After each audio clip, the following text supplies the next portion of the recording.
Tole akkam jirtu hordoftootaa fi dhaggeeffattoonni YouTube chaanaalii kan keenyaa bakka isin jirtanitti nageenyi kan koo isin qaqqabu jechaa.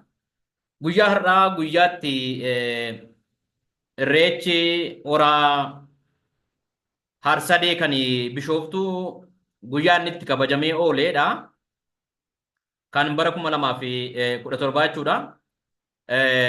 Irreechi kunis immoo nageenyaan kabajamee xumurameera. Inni kaleessaa kan Finfinnees akkasuma nageenyaan akka inni xumurameedha kan odeeffannoo guutuu qabnus qaamaanis kan agarre. Kanumaa fi uummanni biyya keenyaa uummanni Oromoo sabaaf sablammiin Oromoodhaan ala jirus kan biyya Itoophiyaa keessa jiru kun hundumtuu baga gammaddanii keessumattuu immoo abbaa dhimma kanaa kan ta'e abbaa cidha kanaa kan ta'e uummanni Oromoo bahaa lixaa kaabaa kibbaa baga gammaddan isiniin jechuu dan barbaada. Gammachuusa kan kootiitti baga gammaddanii kan kootiitti aansee pirezidaantiin mootummaa naannoo Oromiyaa obbo Shimallis fuula feesbuukii isaanii irratti bifa kanaan galateeffannaa dhiyeessaniiru yookaanis immoo qaamota dhimma kana irratti hirmaate galateeffachuudhaan yaada isaanii kaa'aniiru. Irreechi kun akka inni bifa nagaadhaan xumuramu qaamonni as keessatti gahee isaanii ba'an galateeffamuu akka isaan qabanii fi uummata keenyaanis baga gammaddan jedhaniiru. Mee yaada isaanii isinii dubbisa akkas jedha.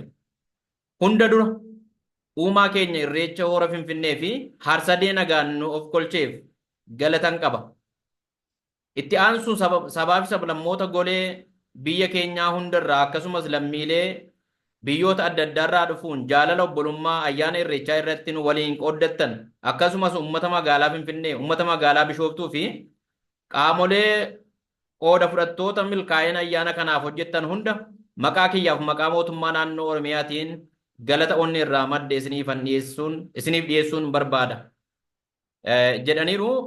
Nus immoo galatoomaa pirezidaantii kan keenyaa innaa egaa irreechi kun bifa nagaadhaan akkasitti kabajamee galuu isaatiif qaamoleen nageenyaa poolisiin federaalaa, raayyaan ittisa biyyaa, poolisiin Oromiyaa fi foolleen kan keenya dargaggoon qarree qeerroon kan keenya abbootiin gadaa haati siinqee hundumtuu akka mataa isaatti waan isinirraa barbaadame waan baatanii fi galatoomaa jechuun barbaada.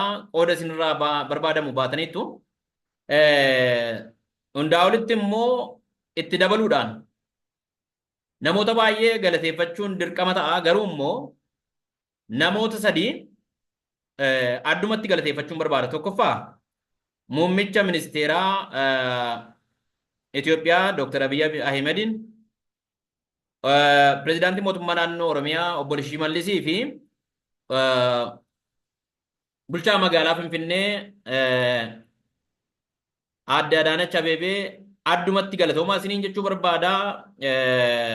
Ulfaadhaa Oromoon akkasitti ulfina isaa deeffatee, aadaa isaa deeffatee, safuuf safeeffannaa isaa deeffatee akkasittiin lafa abbaa isaa irratti irreeffatee yeroo galu nagaadhaan akka inni xumuramuuf aarsaa barbaachisu hundumaa warri kaffaltan isaan kana qofatu hin taane irreessumti kun immoo akka deebi'uuf Oromoon immoo akka inni cunqursaa jala ture keessaa bilisa bahuudhaafis immoo akka inni qabsaa'u kan kakaaftan warri qabsooftan warri lubbuu keessan laattan warri itti cabdan warri itti dhiigdan warri itti lafeensi hin cabe warri itti jaamtan warri itti miidhamtanii hundumtuu aarsaa kaffaltan warri itti hidhamtan hundumtuu warri itti reebamtan hundumtuu ana dabalatee jechuudha. Galatoomaa isinii jechuu barbaada. Ulfaadhaa kun bu'aa injifannoo yookaan immoo qabsoo kan keenyaati. Qabsoo uummata Oromooti. Salphaatti waan dhufe miti. Salphaattis immoo nurkaa ba'uu hin qabu. Akka lubbuu isaatti akka jasaatti Oromoon kana eeggachuu qaba. Kiiloon 4 dammaqiinsa guddaadhaan eegamuu qaba jechuudha. Kiiloo 4 Afrikaa baafnaani wacuunis boo'uunis waggaa dheeraa nutti fudhata jechuudha. Ammas dabalee nutti deebi'a jechuudha waan kaleessa. Kiiloo 4 Afrikatti qabachuun dirqama. Abbichuu jabeessuun dirqama. Shiimee jabeessuun dirqama. Adee Adaanuu jabeessuun dirqama. Kana jaallannes jibbines amannee fudhachuudha. Waan kanaan alaa filannoo hin qabnu.